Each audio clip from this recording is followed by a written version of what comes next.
Salam sejahtera, Prof. Muhammad Izam dan rakan-rakan semua. Nama saya Chua Ing alias Cecilia akan membentangkan tugasan individu yang bertajuk Cabaran Guru Besar dalam Mengurus Perubahan Pembelajaran dan Pengajaran Semasa Pandemik COVID-19. Abstrak kertas konsep ini adalah bertujuan untuk mengenal pasti cabaran guru besar dalam memastikan perubahan pengurusan sistem PDP secara berkesan meskipun pandemik COVID-19 melanda, melibatkan 18 buah sekolah yang menunjukkan guru besarnya berupaya membuat keputusan dan mengurus perubahan di sekolah dengan berkesan.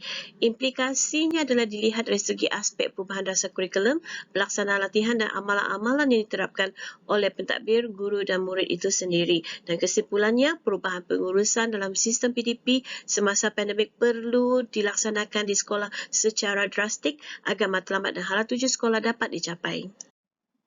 Untuk pengenalan kertas konsep ini, kita dapat melihat apabila krisis pandemik COVID-19 ini melanda, ia merupakan satu risiko yang perlu dihadapi oleh setiap pemimpin dalam organisasi kerana secara tidak langsung ia telah memberikan kesan kepada sistem pendidikan Malaysia. Menurut Draka 2017, di mana seorang pemimpin perlu cekap dalam mengadaptasi perubahan yang mendadak, menambah baik proses membuat keputusan, kreatif, membuat keputusan melalui tindakan kolaboratif dan sudah tentunya mestilah seorang yang boleh dipercayai. Manakala menurut Fullen, peranan pemimpin adalah diterjemahkan kepada 6 dimensi, iaitu menyelesaikan masalah persekitaran yang kompleks, mengamalkan komunikasi berkesan, mempunyai flexibility, mengaplikasikan teknologi terkini, menggabungkan konsep lama dan baharu dan menjadi fasilitator perubahan. Dan kita sedia maklum, apabila krisis pandemik COVID-19 sudah tentunya akan membuat perubahan dari segi sistem PDP kita. Walaupun dalam keadaan pandemik ini, anak-anak murid masih dapat meneruskan pembelajaran secara pengajaran dan pembelajaran di rumah secara atas talian. Dan menurut Zahia El-Ad 2010, kaedah ini membolehkan pelajar terlibat dalam sesi pembelajaran tanpa batas masa dan tempat.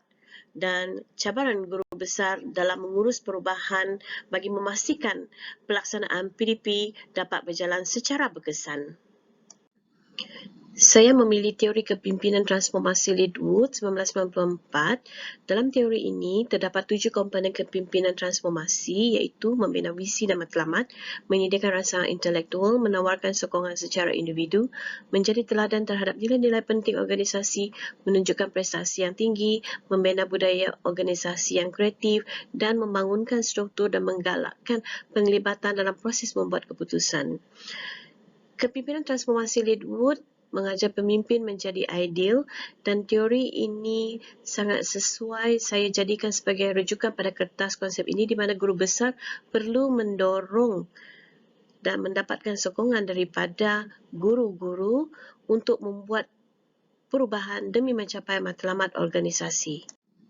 Saya memilih model perubahan Kurt Lewin 1975 kerana ia merupakan model perubahan terancang yang terawal, terbahagi kepada 3 proses iaitu proses pencairan iaitu bermaksud perubahan tidak akan berlaku sekiranya pemimpin tidak memberikan keyakinan kepada anggota organisasi bahawa perubahan itu adalah sebenarnya memberikan kebaikan dan untuk membantu mencapai hala tuju organisasi.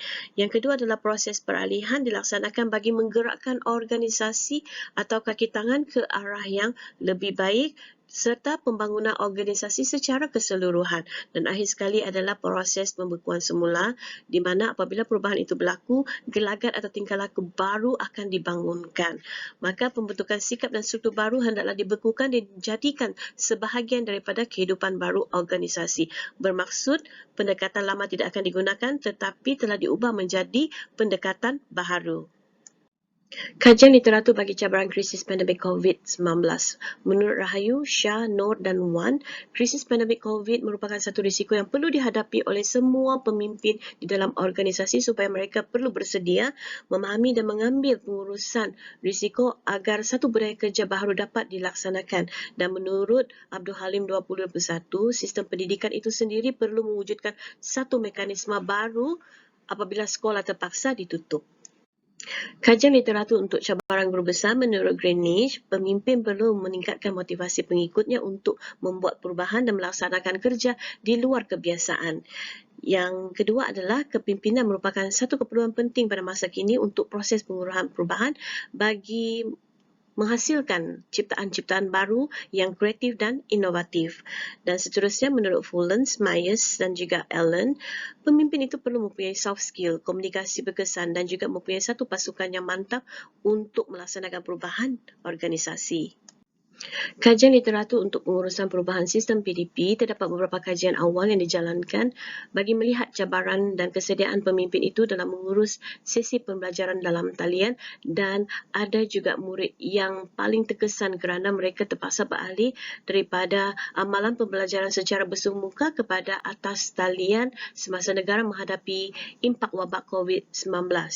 Dan yang seterusnya adalah perubahan ini juga mendapatkan di negara-negara luar seperti United Kingdom, di University of Cambridge, di mana sesi pembelajaran secara dalam talian telah dilaksanakan bagi membendung penularan pandemik ke atas para pelajar. Perbincangan dapatan kajian ini adalah untuk mengenal pasti cabaran yang dihadapi oleh guru besar di samping membawa guru-guru dalam membuat perubahan pengurusan di sekolah. Ia melibatkan dua artikel, iaitu artikel Joseph Klein, School Principles, Key Experiences and Changing Management Pattern, dan artikel yang kedua Shun Win Eng dalam Managing Teacher Organization in Times of Implementing Change.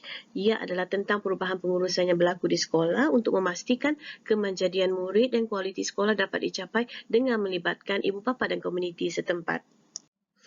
Penyelidikan ini adalah jenis kualitatif yang mana melibatkan 18 orang guru besar di 18 buah sekolah swasta yang mempunyai pengalaman di antara 4 hingga 19 tahun dalam pengurusan sekolah. Dan di sini juga melibatkan kerja berpasukan dan komitmen guru dengan komuniti yang dapat membantu perubahan pengurusan sekolah yang berkualiti. Dan cabaran guru besar bagi memastikan kualiti sekolah itu memerlukan ibu bapa yang sangat prihatin, termasuklah menjaga kompetensi guru-guru kerana mereka yakin bahawa masa depan sesebuah negara bergantung kepada kecemerlangan sekolah itu, menurut Hall 2013. Di antara kekangan yang dihadapi ialah campur tangan ibu bapa yang sangat negatif terhadap sekolah, kurang kepercayaan dan kerjasama di antara guru dengan ibu bapa, perubahan berdasarkan pemberian insentif. Tanpa insentif, guru tidak akan berubah, dan akhir sekali adalah budaya balkanization di mana tidak ada semangat berpasukan tetapi saling bersaing di antara satu dengan yang lain. Pendek kata, lebih mementingkan diri sendiri. Isu-isu di Malaysia. Pertama, mentaliti masyarakat yang semakin terpelajar dan peka terhadap hak mereka, di mana masyarakat kini adalah golongan yang berpelajaran yang suka memviralkan isu-isu di media sosial dan ada yang berani mengenakan tindakan undang-undang kepada pihak sekolah. Yang kedua adalah perasaan was-was dan takut dengan perubahan di kalangan guru, di mana terdapat segelintir guru-guru tidak mengambil kisah langsung tentang hal-hal pengurusan dalam sekolah, apatah lagi dalam perubahan di dalam sistem pendidikan kita yang dilaksanakan sama ada di KPM, di jabatan ataupun guru besar itu sendiri. Yang ketiga adalah kompetensi guru besar. Guru besar atau pemimpin tidak pernah diberi latihan khusus untuk menghadapi pengurusan pandemik sedemikian. Dan yang terakhir sekali adalah komitmen dan efikasi guru. Disebabkan oleh bebanan tugas yang banyak, terutamanya dalam musim pandemik COVID-19, membuatkan komitmen guru, efikasi dan prestasi guru dalam pembelajaran dan pengajaran itu semakin menurun. Seterusnya kita akan melihat implikasi. Pertama, implikasi terhadap perubahan dasar kurikulum itu sendiri. Semasa PKP, sekolah diarahkan ditutup, maka PDP secara bersemuka tidak dapat dilaksanakan, diubah menjadi PDPR. Namun masih ramai murid yang terkesan kerana menghadapi kekangan peranti dan menyukarkan mereka untuk melibatkan diri di dalam PDPR, dan ini boleh mengakibatkan defisit pembelajaran. Yang kedua, implikasi terhadap amalan guru itu sendiri, di mana guru perlu mengubah pendekatan PDP secara norma baharu, di mana mereka sendiri memerlukan kompetensi kemahiran ICT yang tinggi semasa melaksanakan PDPR. Yang kedua adalah beban tugas guru semasa pandemik COVID semakin bertambah dan guru akan merasa burn out. Dan yang ketiga adalah implikasi kepada latihan dan ladap itu sendiri, di mana ladap perlu dilaksanakan dengan lebih kerap dan mudah untuk diakses mengikut perubahan norma baharu secara atas talian bagi memastikan kemahiran kompetensi guru itu dapat ditingkatkan meskipun dalam pandemik COVID-19. Yang terakhir sekali, implikasi terhadap sekolah di mana kualiti dan kemajuan murid itu tidak akan tercapai sekiranya tidak ada penglibatan, komitmen dan kerjasama daripada ibu bapa itu sendiri. Secara kesimpulannya, dalam situasi semasa iaitu pandemik COVID-19, mengurus perubahan agar pelaksanaan PDPR secara berkesan memerlukan kerjasama dan sokongan daripada pelbagai pihak berkepentingan, di mana guru besar perlulah menunjukkan keupayaan berfikir di luar kotak, kepantasan bertindak dan keberanian mengambil keputusan serta berupaya membuat perubahan untuk kebaikan organisasi sekolah. Sekian, terima kasih.